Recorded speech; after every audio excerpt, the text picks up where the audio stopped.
अस्सलाम वालेकुम, good morning, सुबह बखैर everybody, welcome to Geo Pakistan with Huma and Abdullah. अच्छा, एक बात जो कि हम काफ़ी दिनों से थोड़ी थोड़ी करते हैं लेकिन इतनी चीज़ें और आ जाती हैं, आज हमने सोचा इस पर ज़रा कॉन्सेंट्रेट करके आपको बताएं कि जी बिजली के जो बिल आ रहे हैं ना, मतलब कि लोगों को वेल नॉट लिटरली लेकिन हार्ट अटैक हो रहा है देख के अपने बिल। और ख़ास तौर पे जब आप खुद ये सोच रहे होते हैं भाई इस महीने तो कम ही आएगा, इस महीने इतना एसी नहीं चला, मौसम ज़रा बेहतर था, या फिर हमने खुद ज़रा कॉन्शियस एफर्ट किया भाई बिल्स अब ज़्यादा आएंगे, इस चीज़ के लिए आप तैयार हो जाएं। लेकिन इसको काउंटर करने के लिए आपको थोड़ी सी अपनी आदतें जो हैं एनर्जी कंजर्वेशन की तरफ हमें अल्टीमेटली जाना पड़ेगा। देखिए, जो ज्यादती हो रही है हम सब उसको भुगत रहे हैं। हार्ट अटैक कह लें या चीखें निकलना कह लें या आंसू आना कह लें, ये हम सब के साथ हो रहा है। सो जिस घर का बिल 20,000 आता था उसका 50-60 हज़ार आ रहा है, जिसका 5,000 आता था उसका 15-20 हज़ार आ रहा है। तो जो भी अपनी हैसियत के मुताबिक बिजली का इस्तेमाल करता था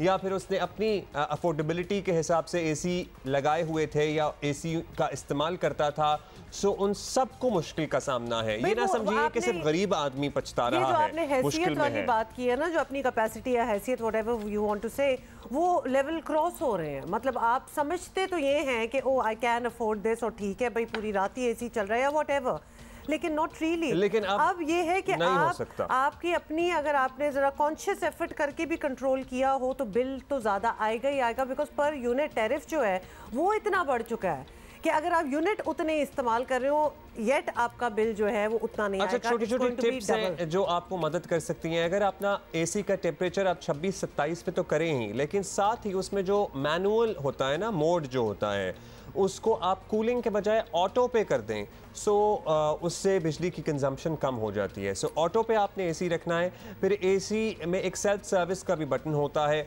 हर 15-20 दिन बाद आप वो सेल्फ सर्विस कर लें तो एसी की परफॉर्मेंस बेहतर होती है, बिजली कंजम्पशन कम होती है। हमारे जो टेलीफोन के चार्जर्स हैं, मोबाइल फ़ोन के चार्जर्स, लिटरली अब तो 12-12 वाट का भी चार्जर आता है, सारा दिन वो स्विचेस पे लगे ऑन रहते हैं। तो आप कॉन्शियस एफर्ट करें कि आप उन्हें बंद करें, रात को इजाफी लाइटें बंद करके सोएं। वो शौकिया जो घरों में होता है ना कि हर चीज़ खुद ही इस्त्री हो रही है, तो चादरें तो पिलो केसेस, मतलब ज़रूर करें, अभी भी करें, लेकिन 2-2 3-3 रख के एक कर लें। एक बस एक सिलवटें हटाने वाला, मतलब डोंट गो क्रेजी, बिकॉज खवातीन जो होती है ना वो एक चीज़ इस्त्रियाँ हो रही होती है, मतलब ये छोटी बनियान और नाइट सूट इस्त्री करने की जरूरत नहीं है। और वो AC self service self cleaning का एक बटन होता है, तो उससे एसी की परफॉर्मेंस बेहतर होती है। कहने का मतलब है थिंक अबाउट आप लोग दिन में क्या करते हैं, किस तरह आपका महीना गुजरता है और उस पे वर्क ऑन है। इसके अलावा मुल्क में सैलाब ने तो तबाही मचाई ही हुई है, लेकिन जब हम खबरें देखते हैं या लोगों को बात करते हुए देखते हैं तो ऐसा लगता है चंद इश्यूज़ हैं जो सर्टनली अहम भी हैं। जैसा कि आज एक अहम समात होनी है,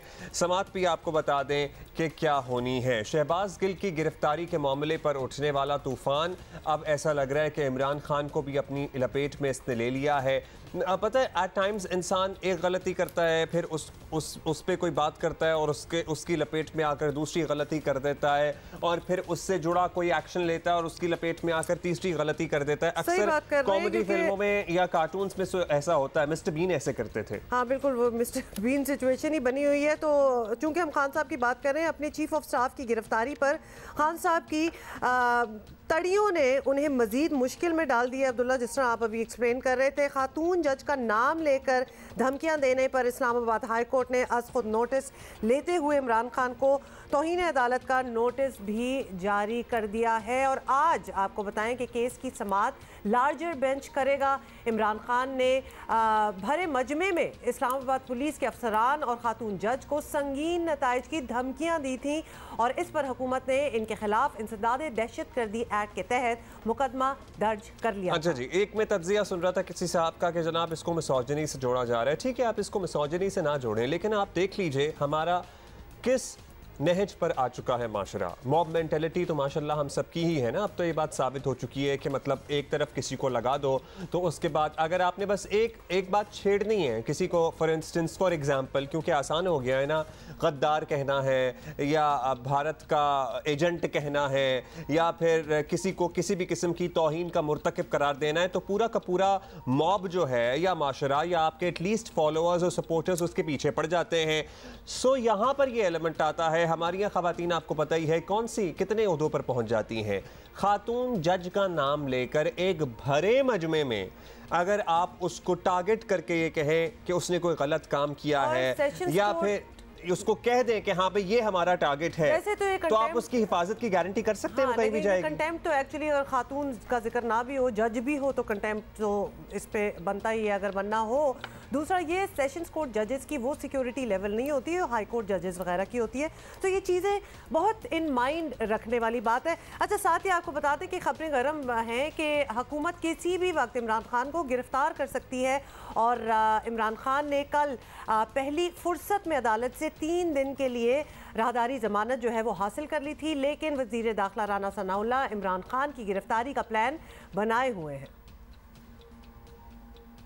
तो अब अदालत में जब वो बेल करवाएंगे, हमें नोटिस होगा, तो हम ये कोशिश करेंगे कि इनकी बेल बिफोर अरेस्ट जो है ये रिजेक्ट हो, और वहीं अदालत से जो है वो इमरान खान साहब को जो है वो इस मुकदमे में गिरफ़्तार किया जाए। अगर इमरान खान साहब को आप गिरफ़्तार करते हैं तो फिर आप रखेंगे उनको कहाँ पे? इमरान खान साहब जिस जेल में रहना चाहेंगे उसी जेल में इनको भेज देंगे। अगर किसी पंजाब की जेल में रहना चाहते हैं तो पंजाब की जेल में भेज देंगे, वरना इस्लामाबाद में भी किसी जगह को जो है वो सब जेल जो है वो करार दिया जा सकता है। पता है, ये सारी बातें सुन के या तो हम सोच लें, अव्वल तो एक मामला इस तरह से भी सेटल हो सकता है। कल एडवोकेट जनरल पंजाब का मैं इंटरव्यू देख रहा था, उन्होंने कहा जनाब कि अगर इमरान खान साहब माफ़ी मांग लें मज़कूरा जज साहिबा से तो मामला सेटल हो सकता है। और मेरा ख्याल है this is not a bad option, क्योंकि हमारा मुल्क लिटरली और मज़ीद तफरीक और मज़ीद सियासी केओस का मुतहम्मिल हो सकता है। सब ठंडे दिल और दिमाग से सोचकर बताएं, हो सकता है हम नहीं हो सकते। मैंने ठंडे दिल और दिमाग से ये सोचा है कि आप खान साहब को माफ़ी मांगते हुए इमेजिन भी कर सकते हैं। मतलब लिटरली वो कुछ चीज़ें होती हैं ना जो आपकी इमेजिनेशन में आती हैं, आप इमेजिन कर सकते हैं वो किसी चीज़ पे अपोलोजेटिक हो, लेट अलोन के वो अपोलोजाइज करें। नहीं, मतलब आगे चलते हैं। मेरा ख्याल है कि ये बड़ी बेहतर ऑप्शन है और ये मामला सेटल हो जाए तो बेहतर है। अदरवाइज तो फिर ये सिलसिला चलता ही रहेगा। और इमरान खान साहब की गिरफ्तारी की जब बात आ रही थी ना, तो मेरे जहन में वो इनकी तमाम तकरीरें गूंज रही थी जब अमेरिका में जाके इन्होंने की थी ना, जो ओवरसीज़ पाकिस्तानियों के साथ बड़े स्टेडियम में इन्होंने खिताब किया था और कहा था कि मैं जेल में जाके सबसे पहले पता नहीं TV हटाऊंगा या AC हटाऊंगा और ये करूंगा और वो कर लूंगा। तो दिन तो किसी के एक से नहीं रहते भाई, ये तो सबको अब सोच लेना चाहिए। खैर, इमरान सारे ट्रिप से सिर्फ यही याद है जब वो वापस आए थे तो उनको लग रहा था कि वो वर्ल्ड कप जीत के आए हैं। तो तब क्या और कह के आए थे ये क्या हुआ कि ओवरसीज पाकिस्तानियों के मजमे से कि पता नहीं वापस आएंगे तो नवाज शरीफ के जेल में से AC हटा देंगे या TV हटा देंगे। खैर, पेटी थिंग्स। इमरान खान की गिरफ्तारी का मामला अपनी जगह, लेकिन तौहीन अदालत की कार्रवाई इमरान खान के सियासी करियर के लिए सर्टनली खतरा बन सकती है और हमारे पास कई मिसालें इसकी मौजूद हैं। 2012 में उस वक्त के वज़ीर आज़म यूसुफ रज़ा गिलानी तौहीन अदालत के मुर्तकिब करार पाए थे। उन्हें वज़ारत उस्मा से हाथ धोना पड़ा था, 5 साल के लिए नाअहल रहे थे। इसी तरह नून लीग के 3 रहनुमा निहाल हाशमी, दानियाल अजीज़ और तलाल चौधरी भी तौहीन अदालत के जुर्म में सियासत से 5 साल के लिए नाअहल हो गए थे। ममनुआ फंडिंग केस और तोशाखाना रेफरेंस में पहले ही नाअहली की तलवार इमरान खान साहब पर लटक रही है। ऐसे में उन्होंने अपने लिए नई मुश्किल खड़ी कर दी है। जस्टिस रिटायर्ड शाइख उस्मानी का भी यही ख्याल है कि इमरान खान बड़ी गलती कर बैठे हैं। आमतौर से कंटेम्प्ट ऑफ कोर्ट केसेस में ये होता है कि कोई शख्स किसी जज के खिलाफ कोई बात करता है, वो जज फौरन नोटिस लेता है, एक्शन लेता है, और अगर वो आके माफी मांगे तो वो माफ कर देता है उसको। जुडिशियल सिस्टम में ये है कि अगर आपके खिलाफ कोई फैसला होता है तो आपको पूरा हक होता है कि आप उस जजमेंट को क्रिटिसाइज करें। अब जितना मर्जी क्रिटिसाइज करें, कानूनी तौर पर, फैक्चुअल बेसिस पर, जिस तरीके से, लेकिन जिस जज ने वो फैसला दिया है उसको आप क्रिटिसाइज नहीं कर सकते और उसको आप थ्रेटन नहीं कर सकते किसी तरीके से। अगर ट्रायल होगा तो प्रोसिक्यूटर ट्रायल करेगा, एविडेंस लेकर के आएगा, उनकी स्क्रिप्ट जो है वो पेश करेगा कोर्ट के सामने।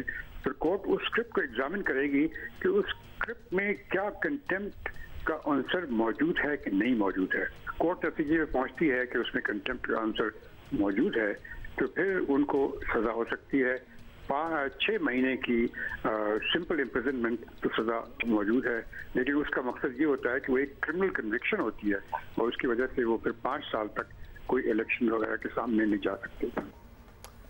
अच्छा जी, कानूनी माहिरीन का मानना है कि खुद इस्लामाबाद हाई कोर्ट की जानिब से इस मामले को उठाना इमरान खान के लिए एक अच्छा शगुन नहीं है, क्योंकि उन्होंने खुद ये कहा है कि this is definitely contempt of court. Owaisi Yousafzai high court के मामला से हमें बाखबर रखते हैं, बताएंगे कि आज किस टाइम ये समाअत शुरू होगी, क्या तैयारी है। अवैस बताइएगा क्या अपडेट्स हैं, कौन कौन है बेंच में शामिल और कब तक एक्सपेक्टेड है कि समाअत शुरू हो।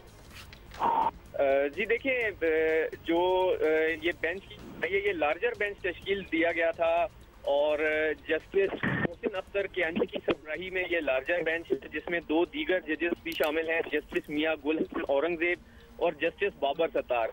ये 3 रुकनी बेंच इमरान खान के खिलाफ तौहीन अदालत केस की आज समाअत करेगा।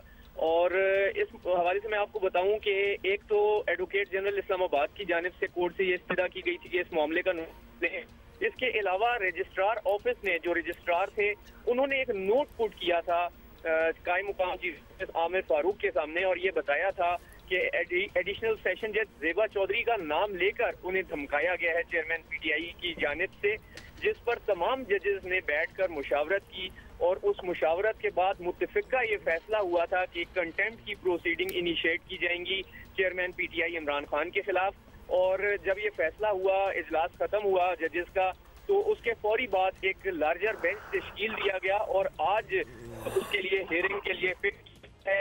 आज ये इम्कान है कि जब एक लार्जर बेंच इस केस की समाअत करेगा तो तौहीन अदालत की जो दरखास्त है जो आज टेकअप होगी, जो कार्रवाई, उसमें शोकाज नोटिस इमरान खान को जारी किया जाएगा और उन्हें ये कहा जाएगा वो पेश होकर बताएं कि उनके खिलाफ की तौहीन अदालत की कार्रवाई शुरू की जाए।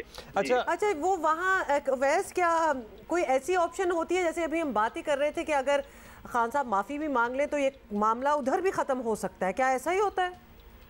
जी बिल्कुल, इसमें ज़्यादातर जो मुलजिम होते हैं तौहीन अदालत के, उनकी जानिब से गैर मशरूत माफ़ी मांगी जाती है और कोर्ट पे मुनहसर होता है कि वो इस मामले को किस संजीदा लेती है। इनिशियल स्टेज पर ये जो है माफ़ी एक्सेप्ट करके उसको ख़त्म करती है या फिर कंटेम्प्ट ऑफ कोर्ट की प्रोसीडिंग स्टार्ट करके उसमें किसी को प्रोसिक्यूटर अपॉइंट करती है, क्योंकि ये कोर्ट की तब्दील है कि वो माफ़ी को एक्सेप्ट करे या ना करे।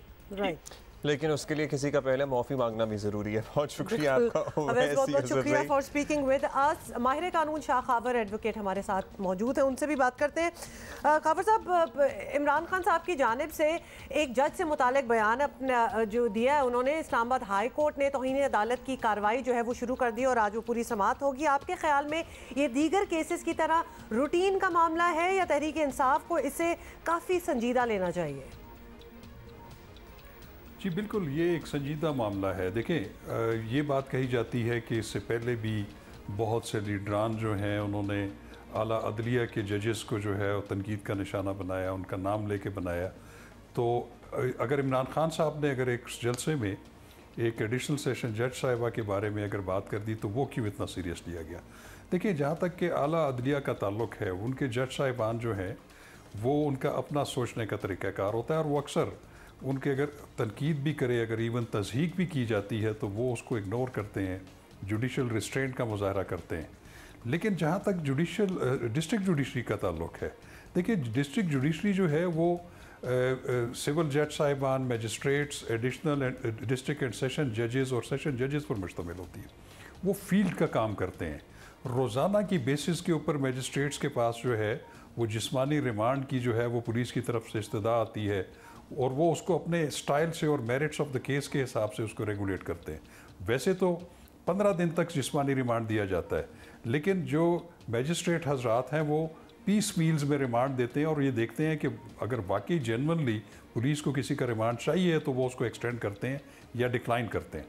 तो अगर उनको इस तरीके से हर पे तनकीद का निशाना बनाना शुरू कर दिया जाए पब्लिकली, तो और जैसे कि अभी खान साहब ने भी जो उस दिन परसों एक तकरीर में आईजी, डीआईजी और एडिशनल डिस्ट्रिक्ट जज साहिबा का नाम लेकर उनको सख्त अल्फाज कहे, वो तनकीद से थोड़ी सी बल्कि कुछ ज़्यादा आगे की बात है कि वो तनकीद से ज़्यादा तज़हीक, और ख़ास तौर के ऊपर जब ऐसी सूरत हाल हो जाए तो फिर डिस्ट्रिक्ट जुडिशरी के जो हमारे जुडिशल ऑफिसर्स हैं वो डीमोरलाइज हो जाते हैं। और उसी को मद्देनज़र रखते हुए इस्लामाबाद हाई कोर्ट ने ये फ़ैसला किया कि इस पर एक लार्जर बेंच तश्कील दिया जाए और इमरान खान साहब को तौहीन अदालत को नोटिस दिया जाए। अच्छा, आपने बड़ा अच्छा से एक्सप्लेन किया है। हमें ये बताइएगा, हम इससे पहले भी देख चुके हैं कि तौहीन अदालत के केसेस के नतीजे में कई सियासतदान नाअहल हो चुके हैं, इनमें से उस वक्त के वज़ीर आज़म भी शामिल थे। अब इमरान खान से मुताल्लिक जो मामला लार्जर बेंच के सामने आया है शाह साहब, क्या इसकी सज़ा भी नाअहली हो सकती है अल्टीमेटली, या जुर्म साबित होने पर इससे कुछ कम की गुंजाइश भी है सज़ा में? आपने देखा होगा कि यूसुफ रज़ा गिलानी साहब को सिर्फ इतनी सज़ा दी गई थी कि till the rising of the court, वो जब तक अदालत ने वो फैसला सुनाया और वो उठ के गई, वो चंद सेकंड की बात थी, लेकिन उसका असर क्या था कि आर्टिकल 63 आईने पाकिस्तान के तहत वो नाअहल हो गए थे 5 साल के लिए। तो मैं समझता हूँ कि इसको PTI को और इमरान खान साहब को बड़ा सीरियसली लेना चाहिए, और कोई जो भी उनको जो कानूनी मशवरा देगा वो कम अज़ कम ये ज़रूर करे कि उनको ये कंटेस्ट नहीं करना चाहिए, उनको इस पे माजरत ही करनी चाहिए। सो मशवरा यही है सबको, सबका इनफैक्ट इमरान खान साहब को कि कंटेस्ट नहीं करना चाहिए इस केस को, माजरत कर लेनी चाहिए, और ये माजरत कर लेंगे तो सर्टनली फिर हो सकता है कि मामला ज़रा सेटल डाउन हो जाए और गिरफ्तारी तक नौबत ना आए, और मतलब ये सारी जरा सेंस प्रिवेल थोड़ी करे। देर में पता भी चल जाएगा। बहुत बहुत शुक्रिया माहिर कानून शाह खावर एडवोकेट हमारे साथ थे। और साथ ही आपको बताएं कि इस्लामाबाद पुलिस ने पार्लियामेंट लॉजेस में शहबाज गिल के ज़ेरे इस्तेमाल कमरे पर छापा मारा। SSP की सरबराही में हथकड़ी लगे शहबाज गिल को भी साथ जो था वो रखा हुआ था, वो भी साथ थे उनके। और तलाशी के दौरान शहबाज गिल के कमरे से डायरी मिली, एक अमरीकी साख्ता पिस्तौल भी मिली। तो ये एक इस बात बड़ी ट्रेंड भी हो रही थी, पिस्तौल भी उनके कमरे से मिली, और एक satellite phone, smartphone Shahbaz Gill के, 2 पासपोर्ट्स भी मिले, और मुख्तलिफ शनाख्ती कार्ड्स, करेंसी, डॉक्यूमेंट्स और दीगर अहम अशिया जो थी। ऑब्वियसली जिस तरह कमरा होता है तो बहुत कुछ होता है, लेकिन there was a pistol apparently. तलाशी के दौरान उनका क्या कहना था, सुनिए जरा। नहीं, ये AK-47 का। अच्छा, ये तो जो मैंने लाइसेंस लिया था, लेकिन ये वाला पिस्तौल जो है ये मेरा नहीं ख्याल हमारा है, या अगर हुआ तो उन दोनों लड़कों में से किसी का होगा, वो चेक कर लीजिए। मेरी जो है वो राइफल्स हैं, AK-47 उनके लाइसेंस हैं, वो उधर पड़े हुए। ये मेरा बटुआ यहाँ से निकला है जो नहीं निकलना चाहिए था, मेरे सर्वेंट ने रखा होगा, या फिर मेरे, अब तो मुझे 15 दिन हो गए पकड़े हुए, किसी ने बाद में खोला होगा, सर्च ऑपरेशन के दौरान रखा होगा। तो पर्स किसको दिया था आपने? पर्स मेरी गाड़ी में था। तो इसका मतलब ड्राइवर के पास था? पर्स मेरा ज़्यादातर ड्राइवर के पास ही रहता था। हो सकता है जब हम पकड़े गए उसके बाद यहाँ रखा गया हो, मुझे नहीं पता इस बात। बाद में किसी और के पास चाबी हो सकती है इसकी? बिल्कुल, ये जब हम आए तो सब कुछ चेंज था यहाँ पर। जब मैं उस कमरे में गया हूँ जिसमें मैं सोता था तो सारी चीज़ें चेंज थी। फॉर एग्जांपल जहाँ मेरा पासपोर्ट पड़ा हुआ था वहाँ पासपोर्ट नहीं था, वो किसी और बॉक्स में था, तो चीज़ें चेंज थी। तो इसका मतलब यहाँ कोई आया है। इमरान खान साहब ने कहा था कि आप पे जिनसी असॉल्ट हुआ है, वो इज दैट ट्रू? जी, इट्स ट्रू। ही एडमिटेड कि उन पे जिनसी असॉल्ट हुआ है। एक सवाल के जवाब में उन्होंने ये कहा है। Overall if you look at him, और बाय द वे ये बड़ी रिलीफ की बात है that he looked fine, he looked very calm as well, क्योंकि पिछले कुछ दिनों से हम शहबाज गिल को देख भी रहे थे। ऐसा लग रहा है कि अब इन हालात में मतलब जैसे एक्सेप्ट कर लिया कि whatever happens I have to go through it, जो कि एक्चुअली एक सैड बात भी होती है, because you have to deal with whatever is happening. लेकिन ये देख के इत्मीनान ज़रूर हुआ है। जब कोर्ट के बाहर शहबाज गिल को ला रहे थे तो ऑब्वियसली उनकी तबीयत ख़राब थी, और वो नज़र भी आ रहा था कि उनकी तबीयत is not well. But right now, yesterday, उससे पहले वाली जो समाज जब वो एम्बुलेंस से निकाला गया था, जब उनको सांस नहीं आ रहा था, तो कल इनको मुबैना तौर पर ये इत्तला मिली या इन पर खबर पहुंची कि भाई इनकी ज़मानत हो गई है, लेकिन जब ये पहुंचे तो वहाँ इनका मज़ीद रिमांड हो गया। और इस पता नहीं, मतलब कल ये ठीक पहुंचे थे, एम्बुलेंस में भी नहीं थे, व्हील चेयर पे भी नहीं थे, और शिप वगैरह भी बनवाई हुई थी इन्होंने। सो इस बारे में भी हम आपको अपडेटेड रखेंगे। लेकिन एक सैटेलाइट फ़ोन मिला है, आई वंडर क्यों होता है ये इस्तेमाल सैटेलाइट फोन वगैरह? इसमें वैसे क्या बुराई? नहीं, मुझे नहीं पता। वैसे मैं बुराई तो नहीं कह रहा, मैं कह रहा हूँ कि मुझे टू बी ऑनेस्ट मुझे नहीं मालूम कि लेकिन एक आयरॉनिक बात ये है कि आपके जहाँ आपकी लिविंग स्पेस जो होती है, जहाँ आप रह रहे होते हैं, वहाँ से बहुत सी ऐसी चीज़ें मिल सकती हैं जो कि किसी को एक्सप्लेन करना पड़े कि ये क्यों है या फिर क्या कर रहे थे। तो आई गेस किसी भी शख्स के लिए मुश्किल हो ही जाता है। हाँ, but do you have a satellite phone? I had it at one time. Yes, I used it for a while. I needed to. Why? ये बहुत पुरानी बात है, जब ये हमारे फ़ोनों के इतनी मतलब होती नहीं थी। नहीं, चार्जेस बहुत ज़्यादा होते थे। अच्छा। और कहीं ट्रैवल कर रहे थे फॉर अ व्हाइल देयर, लेकिन इसमें व्हाट्स द बिग डील इस बात की? वही ना, नहीं, जहाँ खासतौर पे सिग्नल्स का मसला हो तो वहाँ आपको ज़रूरत होती है। मतलब इसमें कोई हज़ार किस्म की एक्सप्लेनेशंस हो सकती हैं। तो just because you have a satellite phone, I don't know.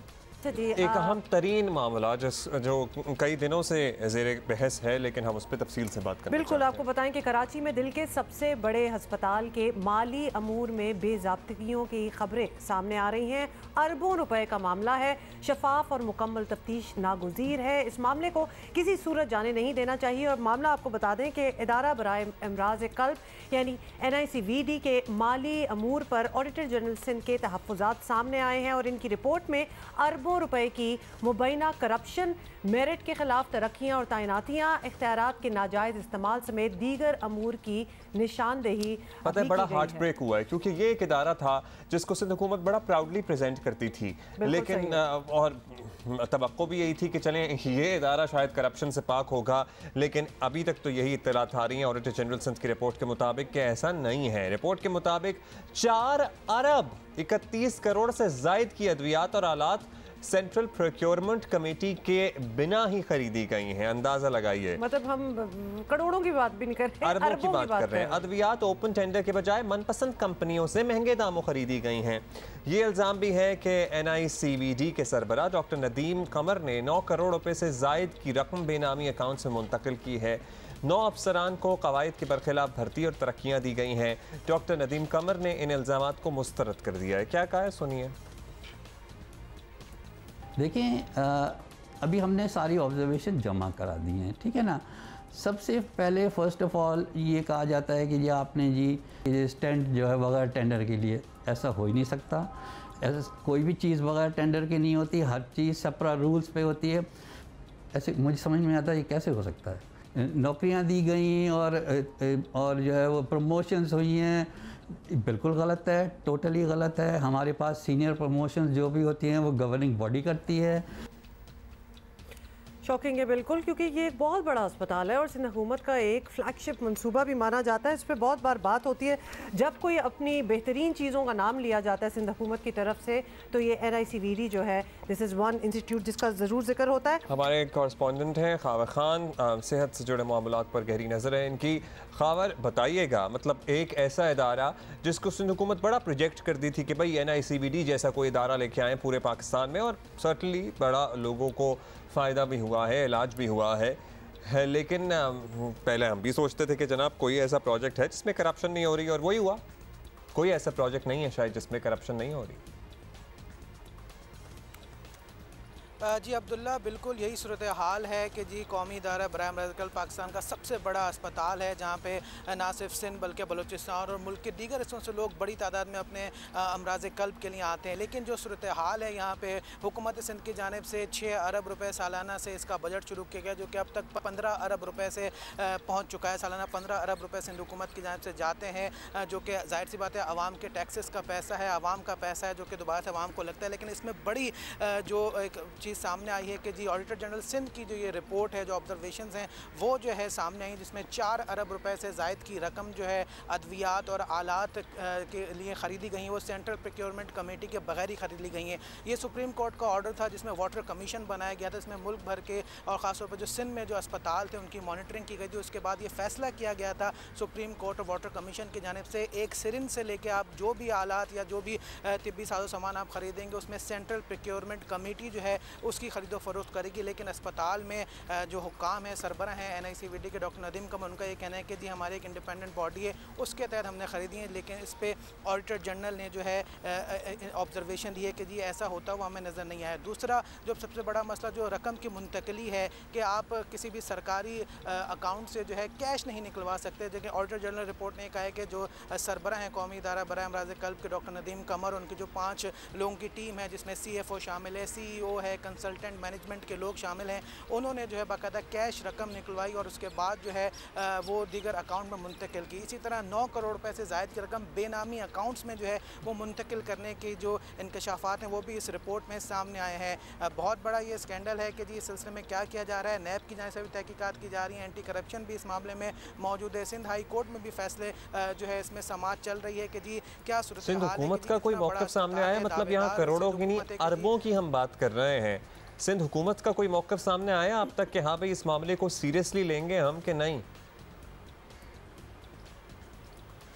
जी ताहाल जो है सिंध हुकूमत ने जो है सारा फोकस जो एमरजेंसी लगी हुई है, जो बारिशें हो रही हैं उस पर मौजूद है। इस सिलसिले में जब हमारी बात हुई है एडमिनिस्ट्रेटर कराची से और दीगर हुकाम से, उनका ये कहना है कि जी इस सिलसिले को सीरियसली टेकअप किया जाएगा कि जो AG सिंध ने जो ऑब्जर्वेशंस दी हैं उनकी जानिब से जो किया गया है कि जी जितनी बड़ी रकम सामने आई है कि जी अगर इसको अंडर प्रोसेस कर लिया जाता तो क्या वजूहाती इस सिलसिले में सिंध हुकूमत का ये कहना है कि जी तहकीकात की जाएंगी, किन मराहिल में ये चीज़ें मौजूद हैं। जो सरबरा है उनका ये कहना है कि सिलसिले में 3 जो सिलसिले हैं चेक करने के। एक तो डिपार्टमेंटल ऑडिट कमेटी होती है जो कि हर डिपार्टमेंट में जो भी प्रोक्योरमेंट की जाती है उसको चेक करता है। उसके बाद डॉक्यूमेंटेशन होकर वो सरबरा NICVD के पास जाती है, जिसके बाद जो पब्लिक अकाउंट्स कमेटी है जो कि सिंध हुकूमत की और जो सिंध असम्बली में जो मेंबरान होते हैं उन पर मुश्तमिल होती है, उसमें ये पब्लिक अकाउंट्स कमेटी में जाएगी ये बात और उसके बाद वहाँ पे फैसला होगा कि जी आया जो AG सिंध की ये रिपोर्ट है जिसमें जो अरबों रुपए के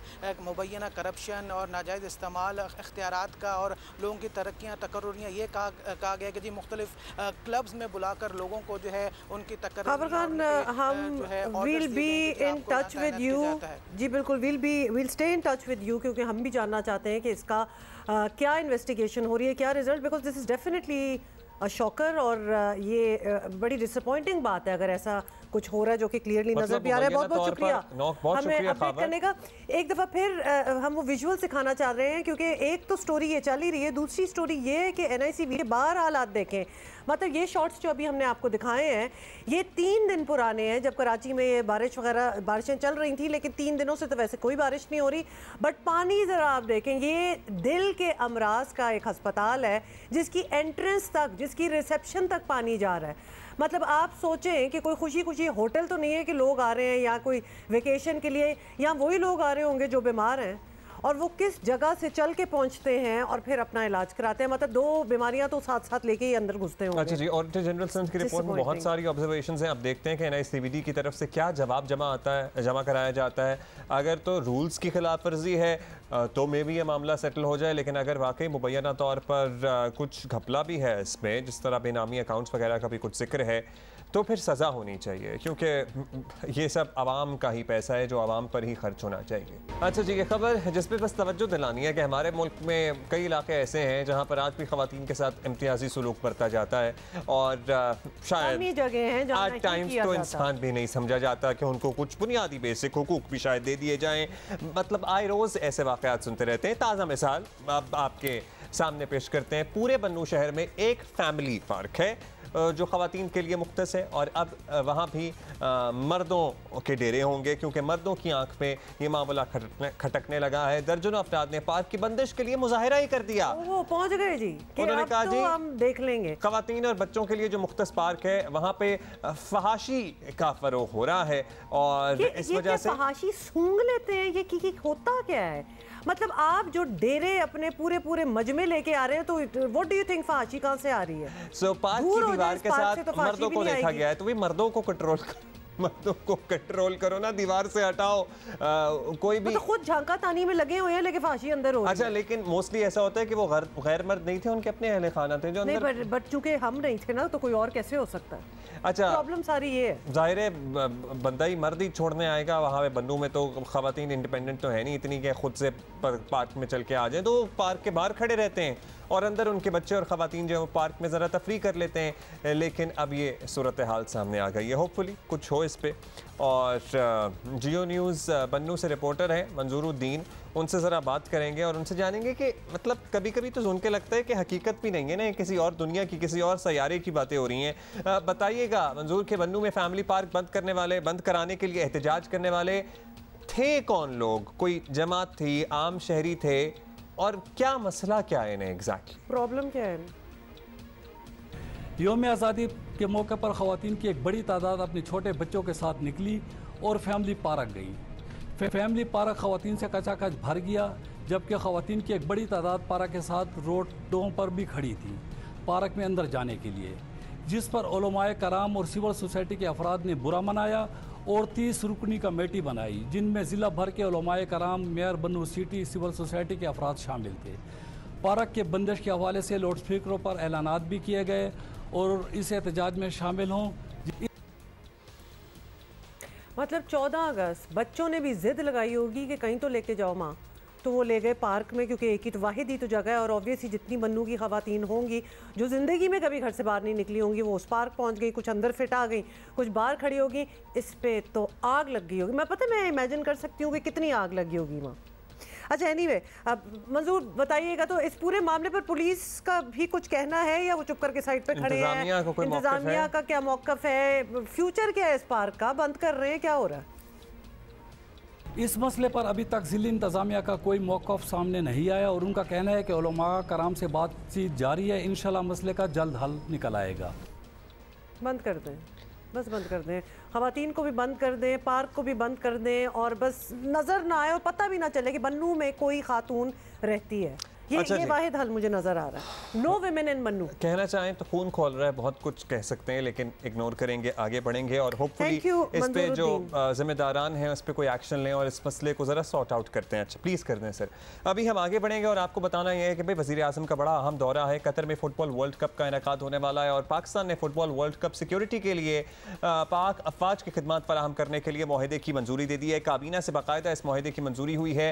पाक अफवाज के जवान हैं वो फीफा वर्ल्ड कप में सिक्योरिटी के फ़राइज़ सर अंजाम देंगे। साथ ही वज़ीर आज़म का जो दौरा है उससे मुताल्लिक भी आपको बता दें, 2 रोज़ा दौरे पर अमीर कतर की दावत पर वज़ीर आज़म खुसूसी तौर पर जा रहे हैं और वहाँ उन्हें वर्ल्ड कप से मुताल्लिक जो हैं इंतज़ामात पर ब्रीफिंग दी जाएगी और बहुत से मुआहदे वगैरह भी होंगे। मतलब मुझे बड़े ऐसे प्राउड मोमेंट्स जो है ना वो लगते हैं, लेकिन इससे पहले जो खबर थी उस पर अभी भी मुझे आग लगी हुई है। I am still stuck there. अच्छा बताना आपको ये था कि सिंध के 16 अज़ला में 28 अगस्त को बल्दियाती इंतखाबात होने हैं थे, अब पता नहीं है क्योंकि कुछ जो इंतज़ामी अफसरान हैं उनकी तरफ से कहा जा रहा है कि भाई पानी वगैरह बहुत ज़्यादा है सिंध के बहुत से इलाकों में, पानी वगैरह बहुत ज़्यादा नहीं है, बहुत ही ज़्यादा है और जो हालात में जो हैं लोगों ने आरज़ी रिहाइशगाहें कायम की हुई हैं, इसलिए मुश्किल है। जो स्पेसेस रिहाइश के काबिल रह गई हैं वहाँ लोग और इन बिग लार्ज नंबर्स वहाँ लोग रह रहे हैं, क्योंकि वहाँ के हालात अगर आप वैसे देखें तो इवन मैं सिर्फ ये सोचती हूँ कि किसी का इंटरेस्ट भी क्या होगा कि जी जाके कहीं वोट दिया जाए।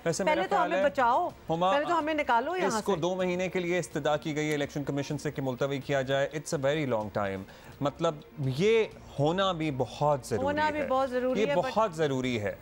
सो इस पे ज़रा गौर करना चाहिए। अच्छा, मतलब साथ अभी नहीं तो 2-4 हफ्ते आगे किया जा सकता है मामला, इससे ज़्यादा तो नहीं करना चाहिए। अच्छा सिर्फ अभी तो हमने खैर सिंध की बात की है, लेकिन मुल्क का तकरीबन आधा हिस्सा जो है ना शदीद बारिशों और सैलाब की जद में है, जिसमें ऑफ कोर्स सिंध है, बलोचिस्तान है, जनूबी पंजाब भी है, जहाँ भी चले जाएं आप, मतलब कि एक बुरा हाल है, दिल खराश मनाजिर और तबाही ही तबाही है। मुतासरीन सैलाब का जानी और माली तो जो नुकसान हुआ है सो हुआ, जो बच्चे ही मतलब जो कुछ भी बचा है ना उनके पास वो ख़त्म भी हो गया, उनकी ज़िंदगी किसी इम्तिहान से कम नहीं। पर्टिकुलरली द यंगर वंस, जिन बच्चों की आप बात कर रही हैं उनकी ज़िंदगी वाकई किसी इम्तिहान से कम नहीं है। मुतासरीन खुले आसमान तले ज़िंदगी गुजारने पर मजबूर हैं, खाने को रोटी नहीं है, पीने को साफ़ पानी नहीं है। मतलब कुएँ, आप सोचिए कि कुएँ से कोई पानी लेती थी फैमिली या कोई गाँव, अब वो कुएं सैलाबी पानी से भर गए तो पिएंगे क्या? मतलब वो पिएंगे क्या? एक समा बन चुका।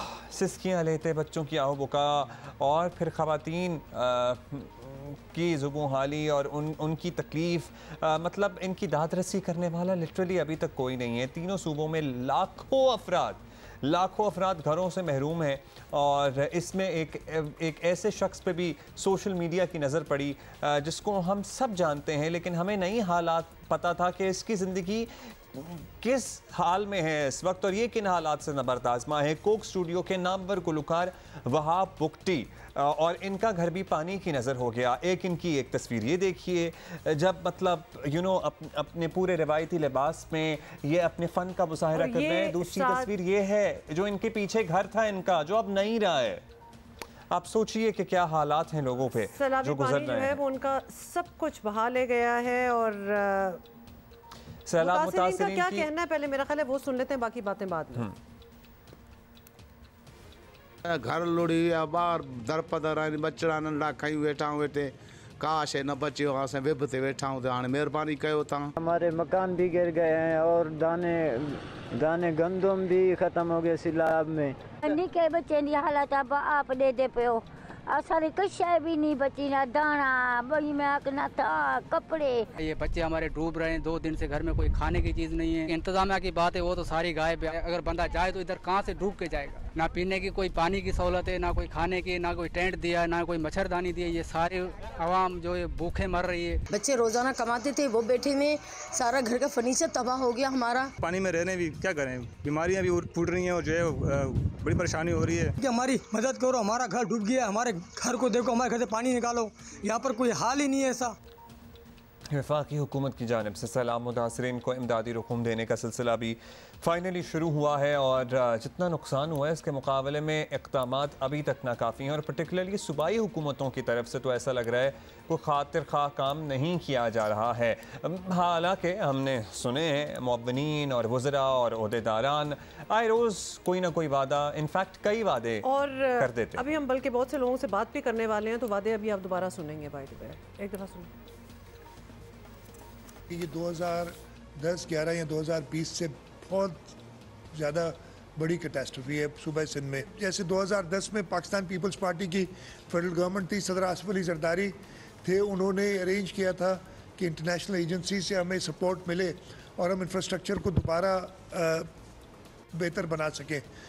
इस वक्त भी हमें उसी चीज़ की ज़रूरत होगी और हमारी होगी कोशिश कि वो हम जल्द से जल्द अरेंज करें। उसके लिए हमें अपना काम, अपना होमवर्क जल्दी कंप्लीट करना है।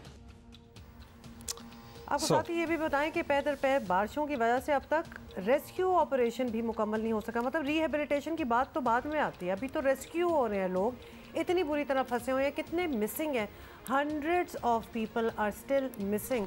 और रोज़ उसके बाद जो मिल जाता है और जिस हालत में जो मिलता है वो मज़ीद बारिशों की पेशगोई कर दी। ऊपर से महकमा मौसमियात ने कराची में ही आपको बता दें 24-25 अगस्त को फिर से बारिश की पेशगोई है। सो ये सारी सूरत हाल है। अब हम तमाम सूबों की नुमाइंदगी लेने की कोशिश करेंगे। जनूबी पंजाब भी पूरी तरह मुतासर हुआ है, लिटरली कोई पुरसाने हाल नहीं है। और हुकूमत पंजाब की नुमाइंदगी के लिए हमारे साथ मौजूद हैं सूबाई वज़ीर ख़जाना मोहसिन लगाली साहब। मोहसिन साहब, जनूबी पंजाब का हाल आपको पता ही है, सबसे ज़्यादा सैलाबी रेलों और सैलाबी पानी से तबाही की कहानियाँ सामने आ रही हैं। क्या अंदाज़ा लगा पाइए अब तक पंजाब हुकूमत के कितना जाली और माली नुकसान हुआ है या अभी तक सेटल डाउन ही हो रहे हैं आप लोग?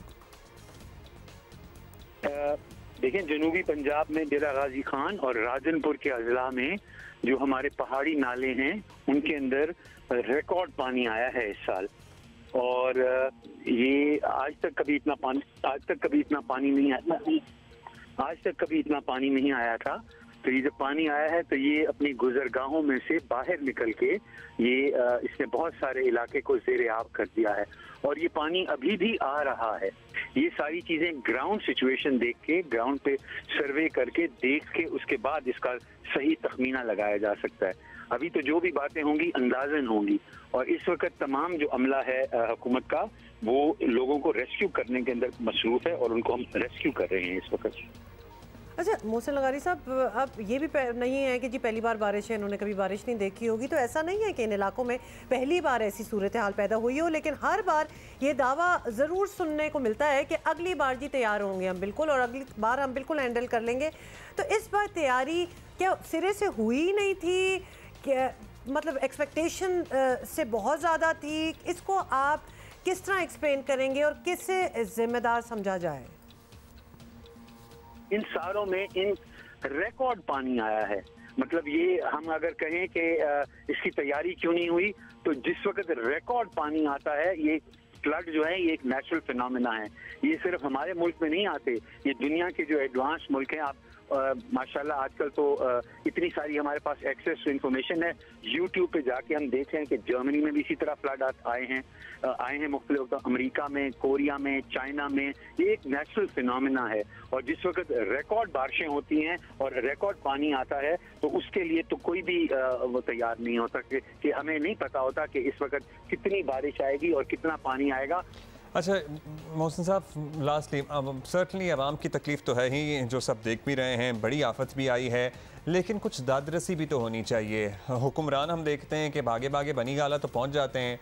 आपको नहीं लगता कि इस वक्त तमाम तवज्जो सियासी मामलात के बजाय सैलाब मुतासरीन, इनकी मदद, इनकी रिहैबिलिटेशन पर होनी चाहिए? मतलब हम देखते हैं कि वज़ीर आला उनके साहबजादे बनी गाला तो पहुँच जाते हैं, लेकिन सैलाब मुतासरा इलाकों का अब तक दौरा नहीं किया उन्होंने। इमरान खान साहब को भी इनफैक्ट लेके नहीं जाना चाहिए उन्हें। देखिए हमारे जो नुमाइंदे हैं मकामी, वो इस वक्त फील्ड के अंदर हैं। मैं अपना आपको मैं राजनपुर में हूँ, अभी मेरी आपसे तो मैं अभी फील्ड में ही निकला हुआ हूँ। लोगों को हम जो है उनको टेंट्स और इस वक्त उनको हम खुराक डिलीवर कर रहे हैं।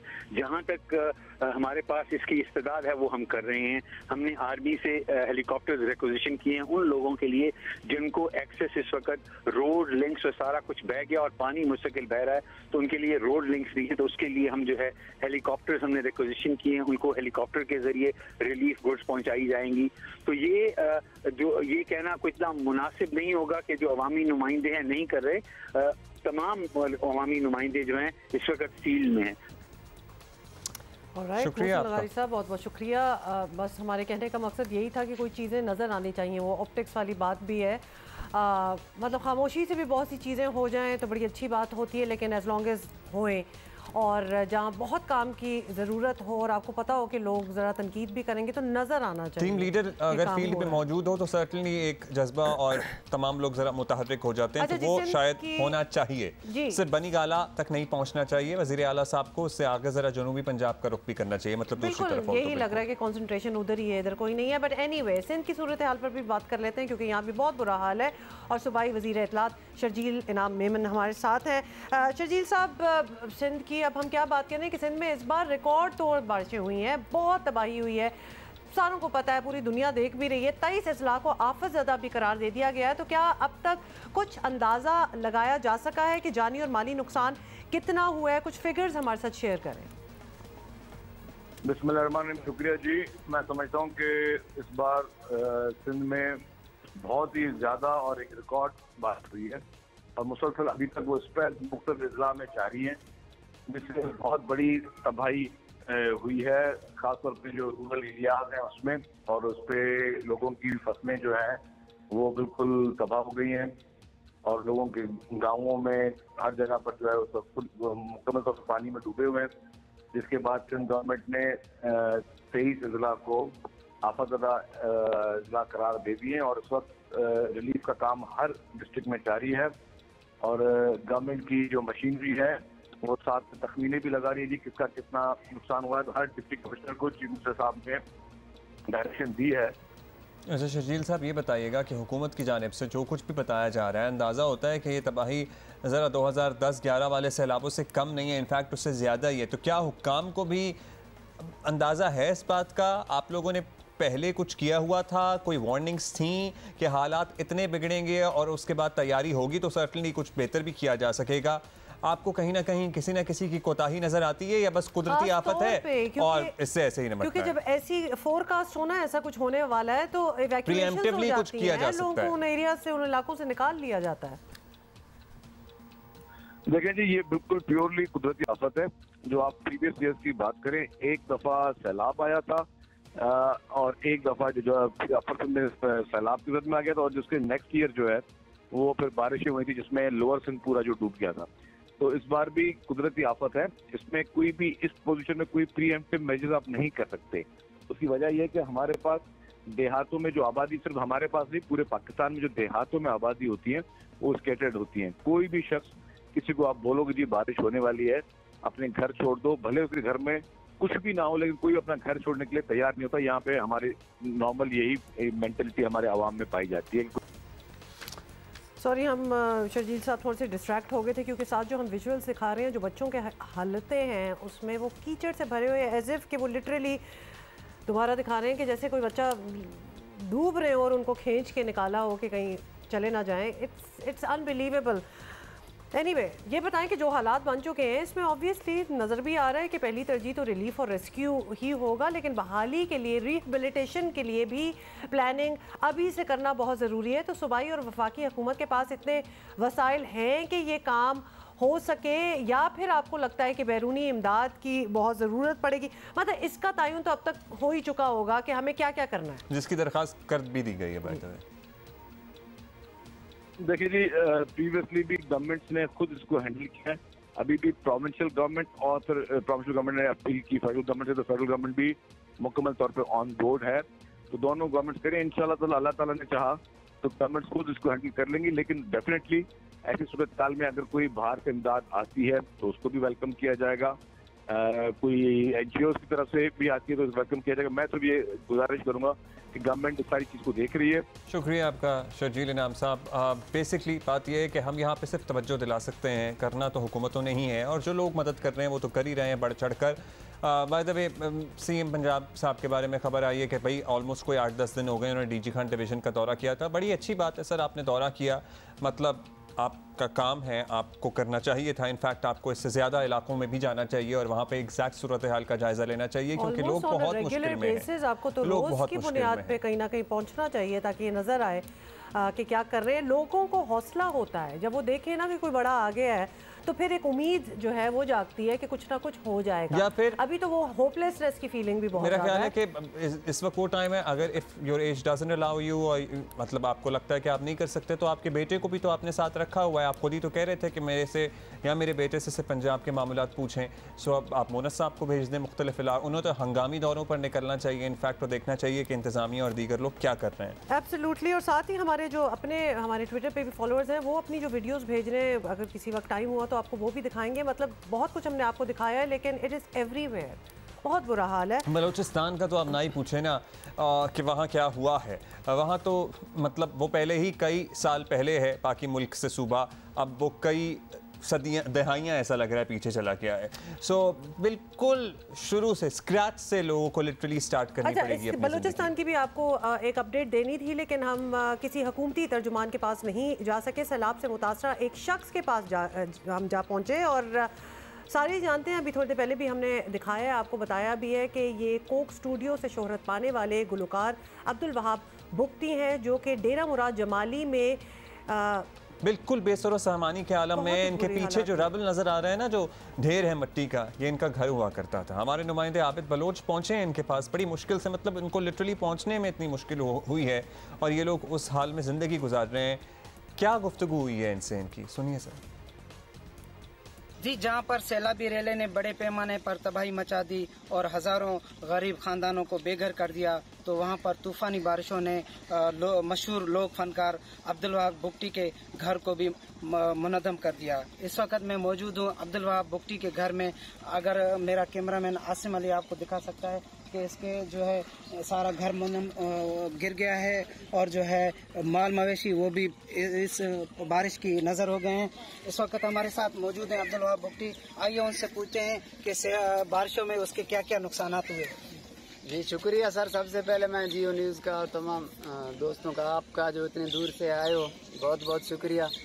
यहाँ हम तकरीबन 1998 से बैठे हुए हैं। हमारा गोट है मोहम्मद उमर बुगटी, बहुत सारे लोग हैं हम। 12 अगस्त से जो बारिशों का सिलसिला स्टार्ट हुआ है, अभी तक माना हमारे जो कच्चे मकान थे सारे गिर गए, अनाज थे जो हमारे जो हम इकट्ठे करते थे अपने साल के लिए, और मेरे इंस्ट्रूमेंट थे कुछ, और मेरा स्टूडियो था एक होम, मैं अक्सर गाता था वहाँ पे, सब गिर गए। और सिचुएशन बिल्कुल सही नहीं है। गवर्नमेंट की तरफ भी फ़िलहाल अभी तो कोई नहीं हुआ रिस्पॉन्स। जी, आपने सुना कि तूफ़ानी बारिशों में इसके जो है ना मकानात भी गिर गए, और वो जो है अभी एक दोस्त के यहाँ पनाह ले रखी है, और इंतज़ामिया की जानिब से अब तक कोई जो है ना इमदाद नहीं की गई। जी लिटरली जो कैफियत होती है ना, खून के आंसू रोना, हमारी लिटरली वो कैफियत है इस वक्त के। समझ नहीं आ रहा कि क्या बात करें। इतना ज़बरदस्त टैलेंट हैं ये, और वैसे तो यहाँ के लोग बहुत ही टैलेंटेड होते हैं, लेकिन इनको तो हमने सुना है, और फिर कुछ आप कमा लेते हैं ना ज़िंदगी में, एक नाम हो जाता है आपका। और एक छोटा सा इन्होंने कहते हैं कि हमने स्टूडियो भी बनाया था जो कि सब बह गया है, बीच में पूरे साल के लिए अनाज इकट्ठा करके रखते हैं, वो भी बह गया। अब ये अपने एक दोस्त के घर रह रहे हैं। It is tragic.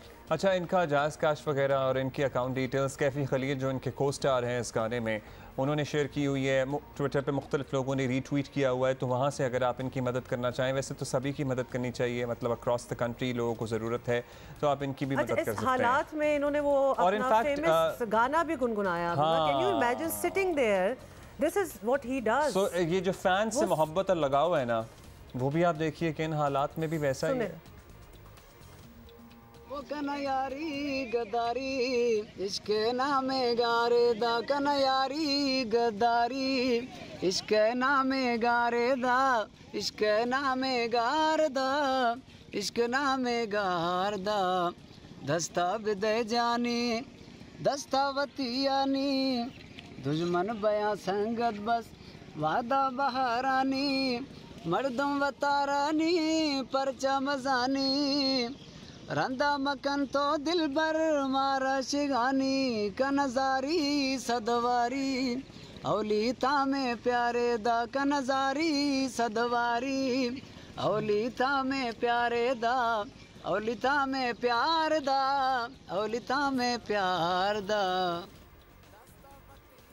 एक आवाज़ थी और उसके बाद चेहरे के एक्सप्रेशन थे और इनकी आंखें थीं, मतलब आप देख सकते थे, कोई भी साहिब दिल अगर होगा तो वो पढ़ सकेगा कि क्या किस हालत में है ये शख्स और ये गा तो रहा है, लेकिन so unfair, इसके साथ क्या हो रहा है एक्चुअली सारी बड़ी अनफेयर बात है। मतलब he is like a talent overload, लेकिन तबाही जब आती है तो किसी पे भी आ जाती है, इट डजंट स्पेयर एनीबडी। और मुझे इनको देख के ना इसलिए भी बड़ा ही दुख हो रहा है क्योंकि जब हमने एक्चुअल ये गाना कोक स्टूडियो में देखा था और we were just blown away, क्या इनकी आवाज़ और क्या इनके एक्सप्रेशन थे, क्या प्राइड थी, और इस वक्त एक मजबूरी है शक्ल पे।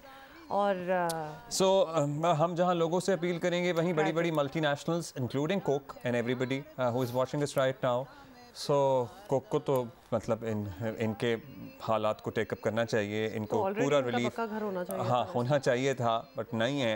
खैर इतनी बड़ी बड़ी कंपनियां, इन्हें तो कोई बाकायदा फ्लड रिलीफ अब आप कोई बनाएं, कोई कैंपेन चलाएं, अब इस सिलसिले में कुछ करें, क्योंकि ये मुल्क की तारीख के बदतरीन सैलाबों में से एक हैं जो इस साल 2022 में जिन्होंने अफेक्ट किया है मुल्क को। There are many ways to help. आपको पता है कि पिछले वीकेंड पे अदिका कियानी भी हमारे साथ थी, वसीला राह, उनकी भी एक ऑर्गेनाइजेशन है और वो पहले भी जब ज़ल्ज़ला आया था तो बहुत उन्होंने मदद की थी घर वगैरह बनाने में, तो इस बार भी वो इस मिशन पे हैं। So you can pick and choose how you want to help. ख़ास तौर पे हमारे ओवरसीज़ पाकिस्तानी जो हैं बहुत कॉजेज़ के लिए आप लोग जो है पैसे देते हैं, चंदा, charity, you do a lot, this is where it is required the most. माना कि इस्लामाबाद में भी बड़ी हैपनिंग्स हो रही हैं और आप वहाँ भी बहुत कुछ देना चाहते हैं and all that, but this is मेरा ख्याल है कि ये एक अच्छा जी अभी हम आपको डिजर्विंग जगह, बिल्कुल, बाज़ ख़वातीन ऐसी होती हैं लिटरली दूसरी ख़वातीन के लिए इंस्पिरेशन भी होती हैं और सबसे बढ़कर अपने बच्चों के लिए इंस्पिरेशन होती हैं। I am going to disagree with what Abdullah said कि दूसरी ख़वातीन के लिए इंस्पिरेशन नहीं होती, हर शख्स के लिए इंस्पिरेशन होती है, मर्दों के लिए भी इंस्पिरेशन होती हैं। ये ऐसे ऐसे काम करती हैं जो कि लिटरली बहुत से मर्द सोच भी नहीं सकते, तो it is just not about women. और हम जी चोटियों को सर करने की बात कर रहे हैं, कोई भी काम करना हो औरतों के लिए एक नॉर्मल काम अचीव करना हमारे यहाँ मुश्किल है, so ये तो बहुत ही मुश्किल काम है। हम बात कर रहे हैं नायला कियानी की, और नायला कियानी जो है वो इसकी बेहतरीन मिसाल इसलिए भी हैं क्योंकि वो इस वक्त पाकिस्तान की पहली खातून को पैमा है जो 8000 मीटर से ज़ायद की 3 चोटियाँ सर कर चुकी हैं। उन्होंने ये एजाज़ 1 साल से भी कम अरसे में हासिल किया। भाई इधर फुल स्टॉप इसलिए हो जाए कि 1 साल में ये मतलब ये एक ज़िंदगी लग जाए शायद किसी की कि एक चोटी भी सर करना, और ये 3 कर चुकी हैं और रुक भी नहीं रही। G2 के बाद अब K2 और अब G7 सर करके नायला कियानी ने साबित कर दिया है कि भाई ये तो रुकने वाली नहीं है इंशाल्लाह, और सर्टनली पाकिस्तान के लिए लिटरली एक एजाज़ की बात है and we are so honoured to have her over life. Thank you so much Naila, आप हमें इस्लामाबाद से ज्वाइन कर रही हैं। और इंटरेस्टिंग बात यह है, देखने वालों को भी बता दें कि इनकी 2 छोटी बच्चियाँ हैं, 1 इज़ 3 years old और एक सिर्फ 1.5 साल की है, और इस सारी सूरत हाल के बावजूद ये माशाल्लाह अपना पैशन परसू कर रही हैं। सो नायला, आसान और पहला सवाल तो यही है कि कैसे, वैसे क्यों भी हो सकता था नायला सवाल, लेकिन कैसे? क्यों तो डिसाइड हो गया ना जब इन्होंने शुरू किया है काम, कैसे कर रही हैं? आई थिंक पैशन है, और जैसे आई थिंक आपने भी बोला कि मैं अपने बच्चों के लिए सबसे पहले इंस्पिरेशन बनना चाहती हूँ कि जब वो बड़े हों उनको ये सोचना नहीं पड़े, वो ये देखें कि एक आप अपना गोल बनाएं और जितना हार्ड वर्क कर सकते हैं उसको करके अचीव कर सकते हैं। तो कुछ भी इम्पॉसिबल नहीं है, क्योंकि पिछले साल तक माउंटेनियरिंग पाकिस्तान की इंडस्ट्री में ये स्पोर्ट्स कम्युनिटी में ये इम्पॉसिबल समझा जा रहा था कि गिलगित बल्तिस्तान से बाहर से कोई लड़की आके पहली चोटी 8000 की सर करेगी। तो मैं बच्चों के लिए इंस्पिरेशन बनना चाहती हूँ और अपना पैशन भी है ऑफ कोर्स, तो इसलिए। नाइला, मतलब बच्चों की इंस्पिरेशन के लिए, बच्चों की, बड़ों की बहुत सी चीज़, लोगों को आप इंस्पायर कर रही हैं। कोई छोटी मोटी चीज़ भी की जा सकती थी, लेकिन मतलब K2 सर कर लेना, 8000 जो है वो मतलब 3 तक तो आप ऊपर पहुंच चुकी हैं। पैशन तो डेफिनेटली हॉबी के तौर पे शुरू से ही होगा। We might have asked you this question before, लेकिन हमें दोबारा से इस डोज की ज़रूरत है कि आप हमेशा से ही एडवेंचरस थी और शुरू कब कर दिया, ये कैसे कर दिया? विजन जो होता है वो तो फिर बहुत ऊपर तक जाता है, लेकिन शुरू कहाँ से हुआ था? शुरू एक्चुअली 4 साल पहले आपने मुझे बुलाया भी था अपने शो पे। वो जो वेडिंग ड्रेस की पिक्चर और वीडियो वायरल हुई थी, वो वाला मेरा पहला ट्रैक था, K2 और गोंडोगोरो ला का। तो सर मैंने सोचा नहीं था कि मैं माउंटेनियरिंग करूँगी, लेकिन उसने मुझे इंस्पायर किया। जब मैंने क्लाइंबर से वहाँ पे बात की तो मुझे बस शौक़ पैदा हुआ कि मैं एडवेंचरस तो पहले से थी, बॉक्सिंग करती थी, तो मैं जानना चाह रही थी कि क्लाइंबर्स की बॉडी और माइंड किस प्रोसेस से गुजरते हैं। तो उसके लिए मैंने 7000 मीटर की पीक चूज़ की थी, लेकिन वो कोविड की वजह से नहीं हो पाई थी। फिर मैंने सोचा कि 7000 का एक्सपीरियंस क्यों नहीं 8000 पे किया जाए, और मुझे बिल्कुल भी आइडिया नहीं था कि मैं समिट कर लूँगी।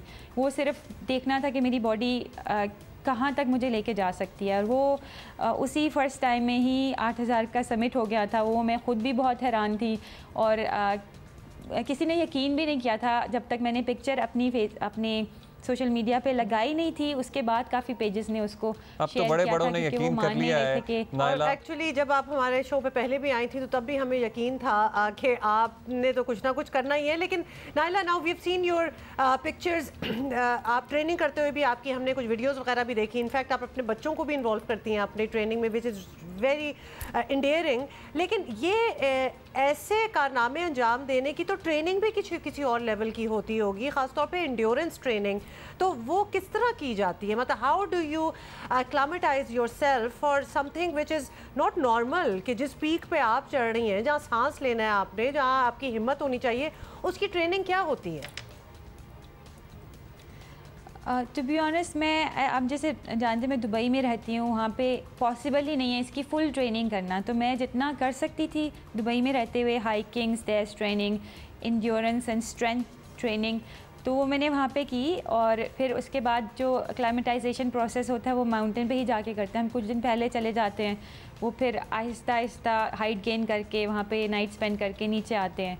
तो ट्रेनिंग एक्चुअली बहुत ज़्यादा मुश्किल थी, लेकिन आई थिंक मुझे जो आपने बोला ना 1 साल में भी 3 चोटियाँ, आई थिंक नेचुरली भी अल्लाह ताला ने मुझे थोड़ा स्ट्रॉन्ग बनाया, जो हेल्प करता है मुझे। क्योंकि यूजुअली इतनी मेरी जितनी ट्रेनिंग मैं जितना करके गई थी, ये इससे बहुत ज़्यादा लोग करके जाते हैं। चले माशाल्लाह, you lucky to have that strength actually. And also you must have always taken care of your health. वो एक दिन तो जाके इस तरह नहीं हो जाता। तो इधर ये भी एक लेसन है for people who are watching us कि अपनी सेहत का तो वैसे ही ख्याल रखना चाहिए। You never know what you can achieve. Very quickly Naila, अकेले तो किया जा नहीं सकता।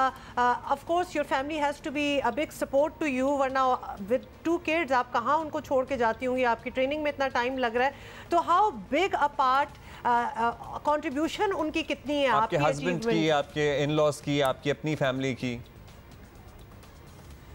आई थिंक मुझे अभी किसी ने एक इवेंट में ये बात बोली थी कि यूजुअली कहते हैं कि हर सक्सेसफुल आदमी के पीछे एक औरत का हाथ होता है, लेकिन मेरे पीछे, मेरी सक्सेस के पीछे मेरे हस्बैंड का हाथ है मेनली। क्योंकि उन्होंने बहुत ज़्यादा, फ़र्स्ट ऑफ़ ऑल वो भी बहुत ज़्यादा कंसर्न थे। K2 के लिए मुझे उन्हें राज़ी करने में थोड़ा टाइम लगा था, लेकिन ही न्यू कि मैं अननेसेसरी रिस्क नहीं लूँगी, टीम स्ट्रांग है।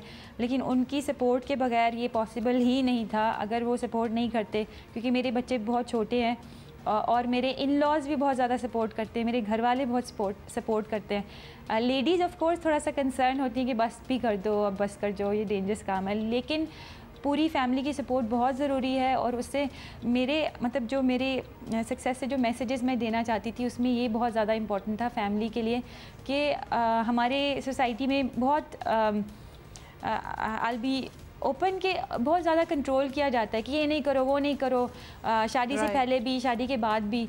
तो वो अगर मुझे भी कंट्रोल किया जाता तो मैं आज अभी ये अचीव नहीं कर पाती। हम आपको तो मेरा मैसेज है कि शादी से पहले माएँ कहती हैं कि शादी के बाद ये कर लेना, शादी के बाद तो कभी होता ही नहीं है। एनीवे नाइला, हम आपको ये ज़रूर कहेंगे कि बिल्कुल बस ना कीजिएगा, हम आपके साथ हैं and we love to see you achieve even greater Heights.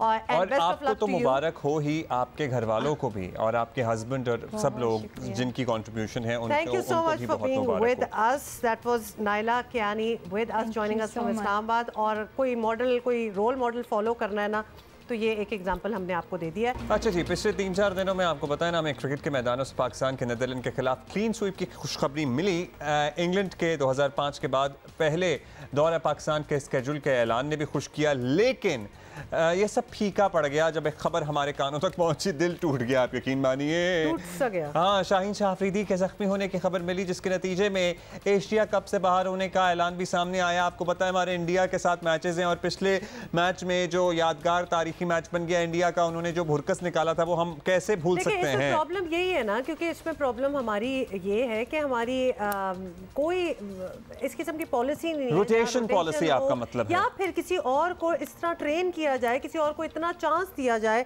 जो कि ऑब्वियसली शाहीन शाह अफरीदी को दिया गया, और फिर हम सारा इन्हिसार एक बंदे पे करना स्टार्ट हो जाते हैं ना। That's the issue. फिर हमें तो बाबर के लिए भी डर लगता है कभी कभी, क्योंकि कभी उन्हें रेस्ट भी मिलना चाहिए।